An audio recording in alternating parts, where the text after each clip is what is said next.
Now the cars that we see here, let's just quickly throw some miles on them. California Kid's got about 126,000 miles. Jake's Coupe's got about 110. The Super Bell Coupe around 80 to 90. So the three cars have been driven really, really, really hard. So for us as a business, one of the things that we promote is you can take our stuff and you can show it, you can put them in a trailer, and you can win the top awards, but you can also get in it and go cross country and have a good time. Through the evening, I've been sharing different stories with people about the cars, and when customers ask us, what happens when you break down? Well, what happens when you're driving the cars and you're out in the middle of nowhere?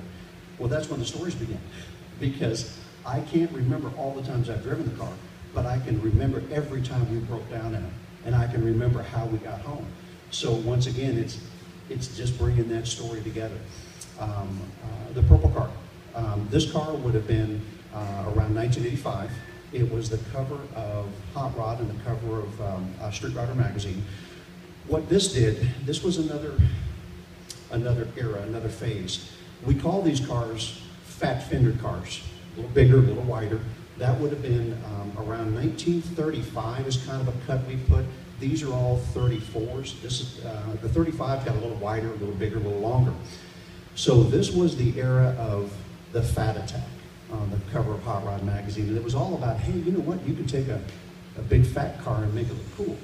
So Pete was able to take a 39 Ford convertible, which his dad owned one. And that's what gave the inspiration for this. His dad had a mild custom. And when he was very, very young, he remembered the car and it inspired him. And that's what each one of these cars have done for not only me, but people all over the world. And we walk through the museum, and each one of these automobiles, artwork, I mean, it's a piece of art, and it touches us and it inspires us. And from that, we can take a piece of it. So this car kind of brought in that next generation of, hey, it's cool to have a big car. There's more room than these cars, and you can still make it cool. So that was that next big push and phase that Pete did.